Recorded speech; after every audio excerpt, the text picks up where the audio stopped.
management, authentication, federation is a big aspect of that. Transaction security, we hear a lot about that as well. And like you point out, encryption and being able to encrypt along those transactions. So I guess I'll ask Curt this one. Like some people believe that the security services are just going to be like coming later, but you have services today, right? You are doing security services for your customers in the cloud today, as I understand. So the security services I think are going to be successful are the ones that are easy to use, right, and they're effective. Yeah. So a lot of times, security is always a group that you come to and they say, yes, we'll help you with that. Yeah. Right? That's the first thing they say. So if you embed that, so one of the things I love about cloud computing is all the things you guys mentioned, identity management, but also it's the managing of those assets and the applications. So I asked Steve this earlier. I said, do you know all the assets in your cloud? Right? You know everything there because you charge for all of it. Right. Raise your hand if you know every asset and application and person running around your network. Yeah. It's a hard thing to do. Right. So with that knowledge of where all the assets are, you have the identity, you know where the applications are, the ability to integrate security in there is a lot easier. Right. Well, it's funny because I know in my past life and roles, you'd see the email come from a department with a URL link for all the employees to go click on, create a username and password, and we got a new service, right? Without any thought of identity or web access management or anything like that. It was probably one of the most frustrating things that I know Bill Taub and I would wrestle with in my old days. But I think that people are now starting to see that they're creating all these vulnerability points and having to manage it much more effectively now. But Curt, like I've been to your center, and it's an unbelievably amazing place that you just opened this past year. Obviously, you probably do some top secret things you can't share and talk about. We understand that. We'd love to hear that at the bar later, but Janet might be there too. So I can really see that happen. But you guys are a cloud consumer and provider. You do both things. Maybe you could expand a little bit on that and share how you do some of those things and why you do both. Well, Lockheed's a fairly good-sized company. I think we have about 140,000 employees.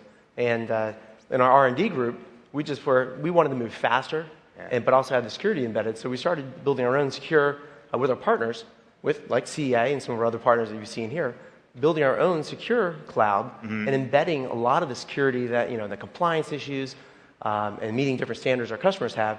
By embedding that in, it increased the agility of our R&D teams. They didn't have to wait talk to 5 different people to get something. Right. 30 seconds later, you got what you wanted, and it was set up in a compliant fashion the way that our customer needs it, so we can do our research work around that. So as a consumer, we start using that, and then from our customers, they're driven heavily by lowering costs, more affordable solutions. Everything has to be secure, but they want to get those applications out that they need to get their mission done faster, which is a big reason why we focus now on bringing those cloud capabilities to our customers. Right. So is there a lot of virtual environments and VMs you're creating? Is that the core of that, or is it also leveraging other applications from other providers? So depending on what the mission is, it could be a mashup of multiple applications from the cloud. Right. But also for a lot of the private clouds and even the public clouds, virtualization is a key component, but that's only a start.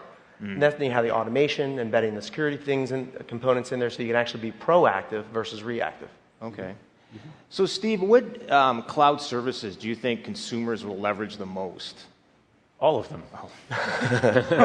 Okay. Next. Yeah. Trying to make it easy for the man. Yeah. Throwing you a softball here. Come on, help me out here. We started out as with the simple storage service. That was the one that was really the beginning of the Amazon cloud. And to kind of dispel a bit of a myth, Amazon Web Services is not excess capacity from Amazon.com. Amazon.com has been around for a very long time, and what we did was took the learnings from building something that was essentially 100% reliable and created this service, started about 4 years ago. And then just slowly start to add essentially primitives, as you might think of them, right? A queuing service, a compute service, added a database service on top of there. So what we want to be really good at providing that utility computing infrastructure so that maybe someday right next to the electrical outlet in your wall, there's an Ethernet outlet in your wall. You get compute and storage just the way you get electricity. But even though there's plenty of room in the cloud industry for plenty of players, there's some attractiveness to us as we move up the stack with the relational database service, which is pre-configured MySQL. Now you don't have to worry about the instances and things like that. Yeah. Will we get into being an identity provider? Can't say. I don't know. I think it's good to focus on the core skills that you want to really excel at, and become the provider of choice for that, while at the same time allowing an enormous ecosystem to grow on top of that, which is something that I'm kind of proud of what we've done with our ISV and SI program. Yeah, you guys should be. You've got a fantastic service you guys are operating. Tim, any comments on that, like on what you think consumers will gravitate more quickly to, not necessarily security, but the different services in the cloud? I think the main thing consumers will be focused with is, first of all, what am I getting for it? Am I getting more privacy for it? Am I getting more security for it? And does it help facilitate what I'm trying to do? So I think that the verification, and you should think of identity, it's not just a username and password. There's so many things that constitute an individual's identity, and that's the new waters we're going into. Makes it such a critical role to have what a lot of people call an identity authority. So it's one thing to say, here's Dave, here's Tim, that's great, but you need that third party to say, yes, that's true, let the transaction go on. So I think the authentication and the verification are probably the first ones they're going to hit, and also compliance services. Help me navigate these waters to make sure as I migrate to the cloud that I'm in compliance. What about services that'll help people migrate to the cloud and help adopt it? Are you guys, any of you seen those type of services becoming available? Because I think it's a complex model. If you look at how many different service offerings you have within your IT department and then kind of shopping them around, do you see a market for being able to support that migration and help in that translation to a cloud service? Curt? I've seen both, actually. Seen some folks that say, hey, look, we have all this legacy stuff, just because the cloud came, doesn't mean my mainframes or my minis and all this other stuff actually ever went away. They still have to integrate with it in some way, shape, fashion. Right. But then I've seen a whole different mentality that says, let's start fresh. Let's start building those applications in the cloud. And then over time, we're going to migrate things over because people are going to want to do it, not because we're forcing them on their nth iteration, because this time we're going to get it right. Right. There's a buddy of mine at Amazon, he and I are trying to put together a body of knowledge that we call Think Cloud. And as much as we'd love to see kind of a push-button migration, right? Here's my legacy app. Right. I now want it to run over here. I don't think it's going to be that easy. And I'll just give you one quick example. In a traditional data center approach to thinking about things, it's the server is what matters. The server is this precious piece of crystal that we will do everything we can to make sure that it constantly runs and is, babysit and the right temperature and the right food and everything.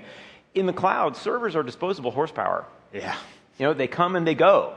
And there's a certain body of knowledge about how to architect for failure that takes advantage of some of the resiliency built into things like automatic data replication, multiple data centers, and things like that that you might not be accustomed to doing now. And not all applications are going to immediately translate over into something like that. And so part of what, at least some of what I'm trying to do and some others in my group is produce a set of documentation to help people learn how to think this way. So how do you build an application so that if something fails, the business doesn't fail as a result of that? Right. And Dave, I also think you're going to see more of on individual or consumer basis, more of an opt-in type of model emerge in this, because there's things that are already in motion that will help you carry your identity cross-domain, cross-websites, as opposed to now the very siloed, the way that the internet is structured today. I think you'll see that as well. Right. So Larry, we got a lot of good input and insight from a wonderful panel here. We've engaged you to do another survey on cloud security. Anything you learned today that you want to add or delete from your survey coming up? Well, I always learn from my colleagues. That's number one. It sounds like this is a pretty interesting and pretty enormous topic.